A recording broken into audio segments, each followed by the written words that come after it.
জিদ্দা বস শ্রীটা অরিত্রদাকে দিয়ে লেখাও, অরিত্র, অর্পণ এই সমস্ত পুরো টিমটাকে দিয়ে বস শ্রীটা তুমি লেখাতে পারো। কিন্তু আমি জানি না ডিরেক্টর কাকে নেবে। তুমি হয়তো ডিরেক্টর হিসেবে পথিকৃৎ বাসুকে চুজ করে না করে তুমি হয়তো বাবা যাদবকে চুজ করবে, তুমি হয়তো অন্য কাউকে চুজ করবে, যাকে খুশি চুজ করে নাও না কেন, রাইটিং টিমে অরিত্রদাকে রাখো।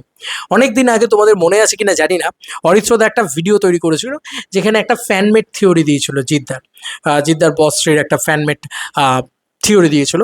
সেই যে মানে একটা স্টোরি দিয়েছিল আর কি, ফ্যান ফিকশন দিয়েছিল।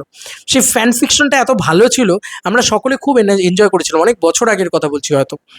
তো বস থ্রি ছবিটা যদি রাইটিং টিমে অরিত্রদা থাকে, আমার মনে হয় খুব ভালো হয়। কেন বলছি? কারণ সত্যি কথা বলতে আজকে জিদ্দাকে তো কামব্যাক এই লেভেলে কন্টেন্ট মানে গল্প যেটা নিয়ে সব থেকে বেশি প্রশংসিত হচ্ছে। দেখো, বক্স অফিস সব কিছুর ঊর্ধ্বে হচ্ছে বক্স অফিস, এটা আমি মানি। কিন্তু বক্স অফিসও হচ্ছে, তার সাথে লোকে প্রশংসাও করছে। 100টা লোক বেরিয়ে 99টা লোকই খারাপ বলছে না সিনেমাটাকে, 100টা লোক বেরিয়ে 97টা লোকই ভালো বলছে ছবিটাকে। এটাই জিদ্দার পাওনা, এটাই জিদ্দার ছবিটার পাওনা। অনেকে বলছেন, কেউ বলছেন দুর্বল চিত্রনাটক, কেউ বলছেন দুর্দান্ত চিত্রনাটক, কেউ বলছেন দারুণ একটা সিনেমা হয়েছে। এবং যতগুলো ক্রিটিক্যালি অ্যাক্লেম ছবি বলা যায়, এটা commercially successful and critically acclaimed, kind of ধুরন্ধর।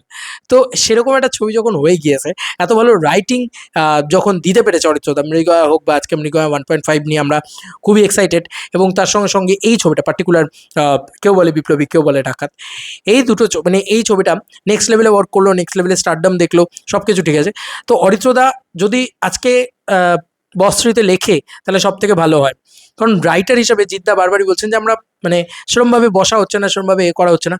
আমি বলবো অরিত্রদাকে রিকোয়েস্ট করবো যে অরিত্রদা যাও বস্ত্রীর স্ক্রিপ্ট শোনাও জিদ্দাকে এবার। কারণ এরম লেভেলে সাকসেস তোমরা দেখে ফেলেছো, তোমাদেরও একটা ব্যাকবোন তৈরি হয়ে গেছে, তোমাদেরও একটা জায়গায়। কারণ এতদিন ধরে জিদ্দা তোমাদেরকে এভাবে মানে আমি সত্যি বলছি, জিদ্দার এটাই তো জিদ্দা। সে কিন্তু দেখেনি যে এদের এদের না আছে এদের হাতে ন্যাশনাল অ্যাওয়ার্ড, না আছে এদের হাতে বিরাট বক্স অফিস কালেকশন, তাও তাদেরকে মানে সাপোর্ট করেছে, তাদেরকে বিশ্বাস করেছে। একদম একটা নতুন টিম, রাইটার হোক বা কি যেন বলে ডিরেক্টর। তো তাদের ক্রেডিট কিন্তু আজকে মানে পাও না, তাই না?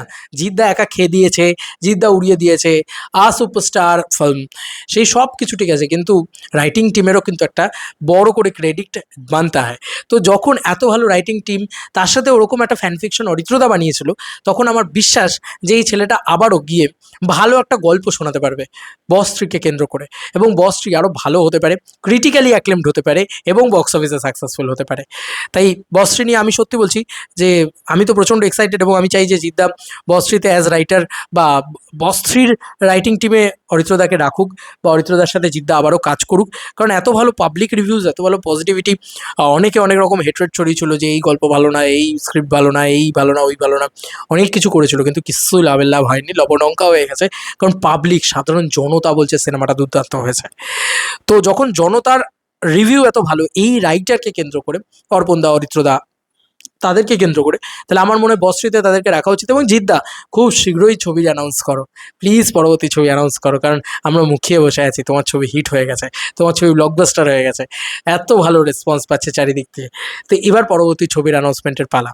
কোথাও গিয়ে আমরাও এটা ওয়েট করে আছি, কারণ আমরা চাই বছরে অন্তত 2 থেকে 3টে ছবি হলে তো আমরা পাগলে যাবো।